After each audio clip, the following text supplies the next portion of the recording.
Good morning, नमस्कार दोस्तों। आज का जो सेशन है वो एमसीक्यू का सेशन है जिसमें हम लोग कुछ महत्वपूर्ण वस्तुनिष्ठ प्रश्न देखने जा रहे हैं और लगातार आपको पार्टनरशिप से रिलेटेड, साझेदारी से रिलेटेड एमसीक्यू देखने को मिल रहे हैं। तो आज का जो चैप्टर है वो चैप्टर का नाम है साझेदारी फर्म का विघटन। इंग्लिश में अगर कहें तो dissolution of partnership firm, chapter number 8। तो सभी विद्यार्थी जो परीक्षा 12th का देने जा रहे हैं 2025 में और पीजीटी के जितने भी छात्र हैं उनके लिए बहुत ही महत्वपूर्ण है। अगर सेशन पसंद आता है तो लाइक और शेयर ज़रूर करें। तो आइए शुरू करते हैं सेशन। तो प्रश्न नंबर पहला पे हम लोग ध्यान देंगे कि प्रश्न नंबर पहला है संपत्तियों का खाता है। संपत्तियों का खाता है, एसेट्स अकाउंट इज। पूछता है कि संपत्ति कौन सा खाता है, तो आपको पता है कि संपत्ति एक वास्तविक खाता है। संपत्ति कैसा खाता है? वास्तविक खाता है, यानी रियल अकाउंट। प्रश्न नंबर 2 पे आते हैं। प्रश्न नंबर 2 है फर्म के विघटन पर बैंक अधिविकर्ष को हस्तांतरित करेंगे। बोलता है कि अगर किसी फर्म का विघटन होता है तो बैंक ओवरड्राफ्ट की बात है। बैंक ओवरड्राफ्ट इसको कहता है कि कहाँ हस्तांतरित किया जाएगा। तो याद रखिएगा, इसे हम लोग वसूली खाता यानी रियलाइजेशन अकाउंट में ट्रांसफ़र करेंगे। दोस्तों, आपको पता है कि फर्म का जब समापन होता है तो कंपनी रियलाइजेशन अकाउंट बनाती है। क्या बनाती है? वसूली खाता, जिसको हम लोग रियलाइजेशन अकाउंट कहते हैं, है ना। और रियलाइजेशन अकाउंट में डेबिट साइड में जितने भी एसेट्स हैं उसको ट्रांसफ़र करते हैं और क्रेडिट में लायबिलिटी को ट्रांसफ़र करते हैं। और आपको दिख रहा होगा कि बैंक ओवरड्राफ्ट जो है वो एक लायबिलिटी है, इसलिए इसे क्रेडिट में ट्रांसफ़र करेंगे। और कहाँ ट्रांसफ़र करेंगे? वसूली खाते में, यानी रियलाइजेशन अकाउंट में हस्तांतरित करेंगे। प्रश्न नंबर 3 पे आते हैं। प्रश्न नंबर 3 आपसे पूछा गया है फर्म के समापन पर सबसे अंत में कौन सा खाता बनाना चाहिए। दोस्तों याद रखिएगा, फर्म के समापन के समय कंपनी सबसे पहले रियलाइजेशन अकाउंट बनाती है, दूसरे नंबर पे पार्टनर कैपिटल अकाउंट बनाती है और सबसे अंत में बैंक अकाउंट या कैश अकाउंट बनाती है और फर्म का समापन होता है। तो आपसे प्रश्न पूछा गया है कि सबसे अंत में कौन से खाते बनाती है। तो ऑप्शन आपको दिख रहा होगा कि रोकड़ या बैंक खाता, यानी कि ऑप्शन नंबर सी इसका आंसर होगा। नेक्स्ट प्रश्न पे आते हैं। प्रश्न नंबर 4। प्रश्न नंबर 4 है फर्म के विघटन पर साझेदार के ऋण खाते को हस्तांतरित किया जाएगा। बोलता है कि जब फर्म का समापन होगा तो पार्टनर लोन, ठीक है, यानी कि साझेदार का ऋण खाता ट्रांसफ़र किया जाएगा। तो कहाँ ट्रांसफ़र किया जाएगा दोस्तों? तो याद रखिएगा, फर्म का समापन के समय जो पार्टनर लोन होता है वो कैश या बैंक अकाउंट में, यानी सबसे अंतिम वाले खाते में ट्रांसफ़र किया जाता है। तो ऑप्शन आप देख लीजिए, पहला ऑप्शन है रियलाइजेशन अकाउंट, इस पे नहीं होगा। दूसरा है साझेदार के पूंजी खाते में, ये भी ऑप्शन नहीं है। साझेदार के चालू खाते में, ये भी ऑप्शन नहीं है, इसलिए इसका ऑप्शन होगा इनमें से कोई नहीं।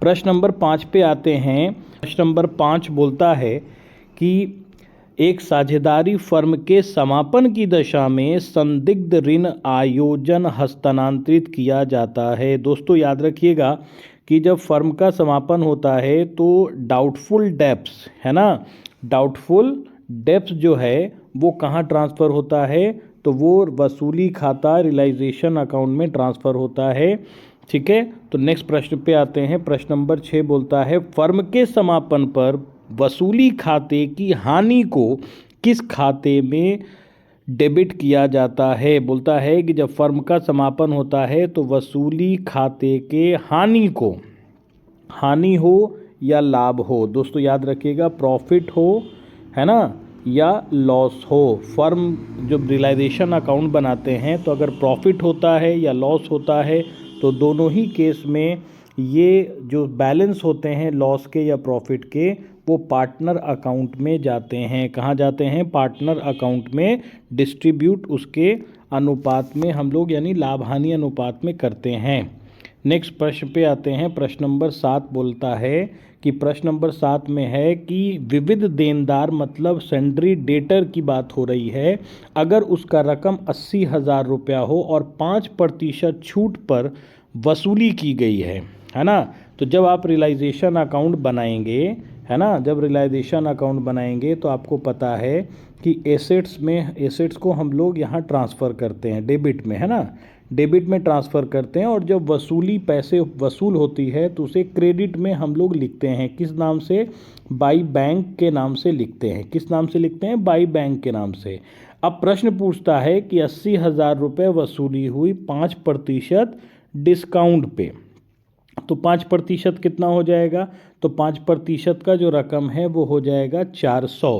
तो 8,000 रुपये में 400 रुपया, 80,000 4,000 हो जाएगा और 80,000 में 4,000 रुपया डिस्काउंट का रकम घटाएंगे तो रकम आपको पता है क्या आएगा? 76,000 रुपये आएंगे। तो इसका सही आंसर होगा ऑप्शन बी, 76,000। प्रश्न नंबर 8 पे आते हैं। प्रश्न नंबर 8 पूछा गया है कि फर्म के समापन के समय चिट्ठे में दर्शाया गया सामान्य कोष का शेष क्रेडिट किया जाता है। बोलता है दोस्तों कि अगर फर्म का समापन होता है और जिस समय समापन हो रहा है उस समय बैलेंस शीट के लायबिलिटी साइड में आपका जनरल रिजर्व दिया हुआ है, तो ये जनरल रिजर्व क्रेडिट किया जाएगा। कहाँ क्रेडिट किया जाएगा? तो याद रखिएगा ये क्रेडिट पार्टनर अकाउंट में किया जाता है। रियलाइजेशन में ये नहीं होता। क्रेडिटर अकाउंट से कोई मतलब नहीं है, प्रॉफिट एंड लॉस से भी हमें कोई मतलब नहीं है।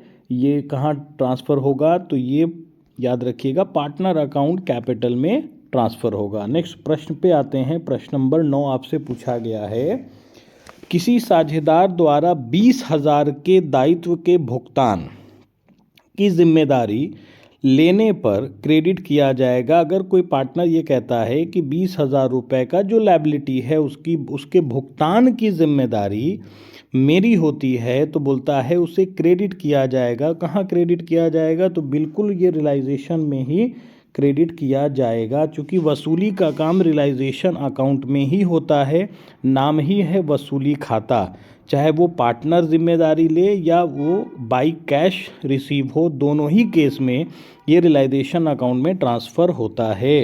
नेक्स्ट प्रश्न पे आते हैं। प्रश्न नंबर 10 बोलता है, वसूली खाते के लाभ हानि को, मतलब वसूली खाते से जो प्रॉफिट या लॉस होता है तो उसे साझेदार में बांटा जाता है। किस अनुपात में बांटा जाता है ये आपसे पूछा गया है।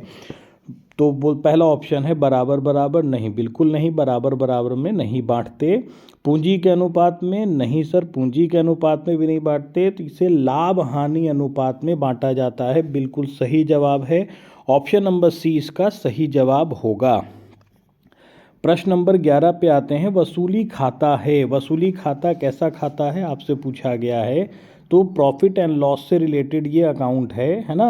वसूली खाता से हमें क्या पता चलता है? Profit and loss. और प्रॉफिट एंड लॉस अकाउंट जो होता है वो नॉमिनल अकाउंट होता है, इसलिए सही ऑप्शन होगा बी।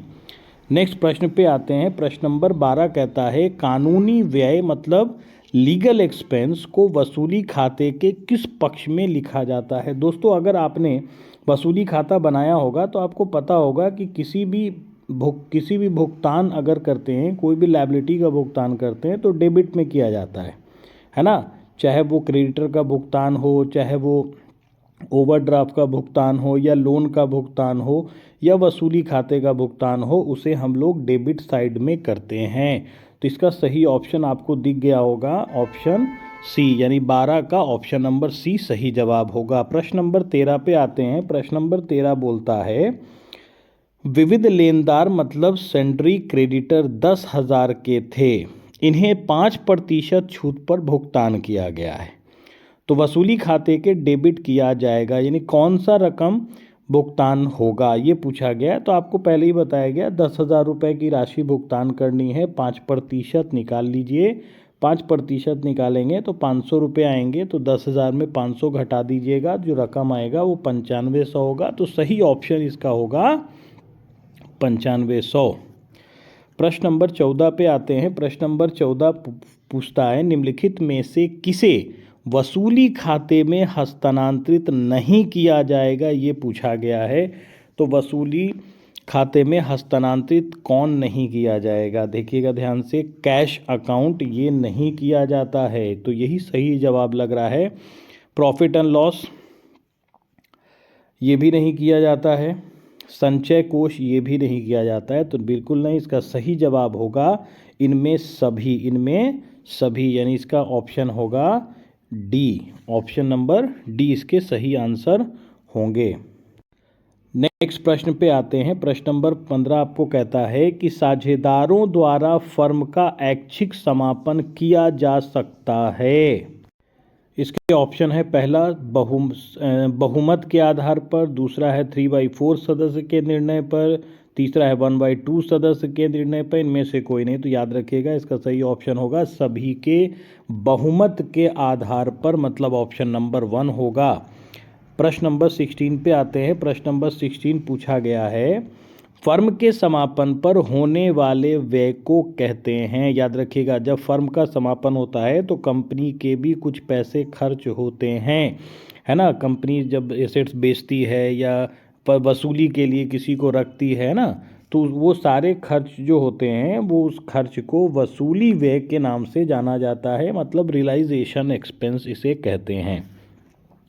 प्रश्न नंबर 17 पे आते हैं। प्रश्न नंबर 17 कहता है, फर्म के विघटन के समय साझेदारों के पूंजी खाते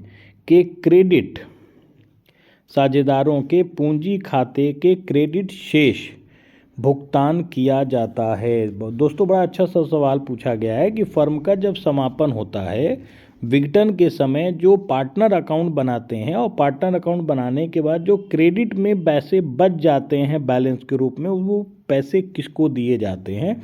तो बिल्कुल सही, पार्टनर को ही दिए जाएंगे। फर्म को क्यों दिए जाएंगे, फर्म तो बंद हो गया, पत्नी से कोई मतलब ही नहीं है, तो पहला ही ऑप्शन सही होगा। प्रश्न नंबर 18 पे आते हैं। प्रश्न नंबर 18 पूछता है दोस्तों कि फर्म के समापन के समय संपत्तियों का पुस्तकीय मूल्य वसूली खाते के किस पक्ष में लिखा जाता है, किस पक्ष में लिखा जाता है। तो अभी मैंने बताया कि जब रियलाइजेशन अकाउंट आप बनाते हैं तो डेबिट में और क्रेडिट की बात मैंने की। जो डेबिट में एसेट्स को ट्रांसफ़र करते हैं और क्रेडिट में लायबिलिटी को ट्रांसफ़र करते हैं। तो पूछा गया है कि संपत्तियों को किस मूल्य पर, किस पक्ष में, तो किस पक्ष में, तो आप समझ गए होंगे डेबिट पक्ष में इसे ट्रांसफ़र किया जाता है, तो सही ऑप्शन ए होगा। प्रश्न नंबर 19 यानी 19 पे आते हैं। प्रश्न नंबर 19 कहता है कि निम्न में से किसे वसूली खाते में हस्तांतरित किया जाता है। वसूली खाता मतलब रियलाइजेशन में कौन ट्रांसफ़र होगा। तो रियलाइजेशन अकाउंट में ट्रांसफ़र क्या करते हैं, ये आपसे पूछा गया है। कैश को करते हैं सर, नहीं, बिल्कुल नहीं। लाभ हानि से कोई मतलब हमें नहीं है। संपत्तियों के विक्रय से प्राप्त राशि, बिल्कुल सही, संपत्ति से जो बेचने पर जो पैसे वसूल होते हैं उसे ही वसूली खाते में लिखते हैं, यानी सही ऑप्शन होगा सी। प्रश्न नंबर 20 पे आते हैं। प्रश्न नंबर 20 कहता है साझेदार का दिवालिया होना किस प्रकार का समापन है। तो सभी साझेदार अगर दिवालिया हो जाते हैं तो ये समापन कौन सा होगा। तो ये इंसिडेंस यानी संयोग द्वारा समापन कहा जाएगा। प्रश्न नंबर 21 पे आते हैं। प्रश्न नंबर 21 बोलता है संचित लाभ या संचय का हस्तांतरण किया जाएगा। तो इसे रियलाइजेशन में तो बिल्कुल नहीं ट्रांसफ़र करते, इसे कहाँ करते हैं, पार्टनर का अधिकार होता है रिजर्व का, है ना, इसलिए इसे साझेदारों के पूंजी खाते में हस्तांतरित किया जाता है। तो सही ऑप्शन इसके बी होंगे। प्रश्न नंबर 22 पे आते हैं। फर्म के विघटन पर संपत्तियों का विक्रय मूल्य लिखा जाता है। क्वेश्चन पूछा गया है कि फर्म के विघटन पर संपत्तियों का विक्रय मूल्य लिखा जाएगा, तो वसूली खाते में लिखा जाएगा, बिल्कुल सही है। लेकिन बोलता है किस पक्ष में लिखा जाएगा। तो याद रखिएगा ट्रांसफ़र कहाँ करते हैं, डेबिट साइड करते हैं, तो पैसा वसूल कहाँ होगा, अपोजिट यानी क्रेडिट साइड में होगा। नेक्स्ट प्रश्न पे आते हैं। प्रश्न नंबर 23 आपको पहले ही बताया गया है, जो उसी तरह का प्रश्न है। प्रश्न नंबर 23 कहता है कि अगर कोई क्रेडिटर है, विविध लेनदार 8,000 के थे, उन्हें 5% छूट पर भुगतान किया जाता है, तो वसूली खाते को डेबिट किस रकम से किया जाएगा, ये आपसे पूछा है। तो सिंपल सा कहानी है, आप क्या करेंगे, 8,000 रुपये लिखेंगे और उसका 5% निकाल लेंगे, जो कि आएगा 400 रुपये। तो 8,000 में 400 रुपये लेस करेंगे, 7600 रुपये इसके सही आंसर होंगे, यानी ऑप्शन बी इसका आंसर होगा। प्रश्न नंबर 24 पे आते हैं। लेनदार और देय विपत्र, मतलब बिल पेबल की बात हो रही है। क्रेडिटर और बिल पेबल जैसे दायित्वों को वसूली खाते में हस्तांतरित करने के पश्चात भुगतान के संबंध में सूचना के अभाव में ऐसे दायित्व को पूछा गया दोस्तों, कि अगर क्वेश्चन में मान लिया जाए कि आपके पास ये बताया गया है कि लेनदार और यानी क्रेडिटर और बिल पेबल, क्रेडिटर और बिल पेबल की बात है, अगर उसे ट्रांसफ़र आपने रियलाइजेशन अकाउंट में कर दिया है और उसे भुगतान करने के लिए कोई भी निश्चित डिस्काउंट नहीं दिया है या रकम नहीं दिया है, तो आप कितनी राशि भुगतान करेंगे। तो याद रखिएगा, नियमता ये कहता है कि अगर उससे संबंधित भुगतान की राशि नहीं दी गई है, तो बैलेंस शीट में जो भी अमाउंट था लेनदार का या देय विपत्र का, तो उसे पूरा भुगतान किया जाएगा, यानी इसका सही ऑप्शन होगा बी, पूर्ण भुगतान होगा, कोई भी कटौती नहीं की जाएगी। प्रश्न नंबर 25 पे आते हैं। प्रश्न नंबर 25 कहता है, फर्म के विघटन पर साझेदारों के पूंजी खाते बंद किए जाते हैं। आपको पहले ही बताया गया है कि फर्म का समापन किस खाते से होता है, तो कैश अकाउंट या बैंक अकाउंट से होता है, तो सही ऑप्शन इसके सी होंगे। प्रश्न नंबर 26 कहता है, जब कोई साझेदार किसी बाह्य दायित्व के भुगतान का दायित्व लेता है, मतलब जिम्मेदारी अगर कोई पार्टनर ले ले कि आउटसाइड लायबिलिटी का भुगतान मैं करूंगा, तो खाते क्रेडिट किए जाएंगे। यानी कहने का मतलब आपको पूछा गया है कि खाते क्रेडिट किए जाएंगे पूछा है, तो किस खाते को क्रेडिट किया जाएगा दोस्तों। तो याद रखिएगा, खाता क्या होगा, तो खाते होंगे पार्टनर अकाउंट, यानी ऑप्शन नंबर सी होगा। नेक्स्ट प्रश्न पे आते हैं। प्रश्न नंबर 27। प्रश्न नंबर 27 आपसे पूछा गया है कि जब गैर अभिलेखित दायित्व का भुगतान किया जाता है, तो दर्शाएंगे। अगर अनरिकॉर्डेड लायबिलिटी है तो उसे आप कहाँ दिखाएंगे, तो जाहिर सी बात है, अगर अनरिकॉर्डेड लायबिलिटी का आप पेमेंट कर रहे हैं तो पेमेंट कहाँ होगा, वसूली खाते में होगा, लेकिन कहाँ होगा, है ना।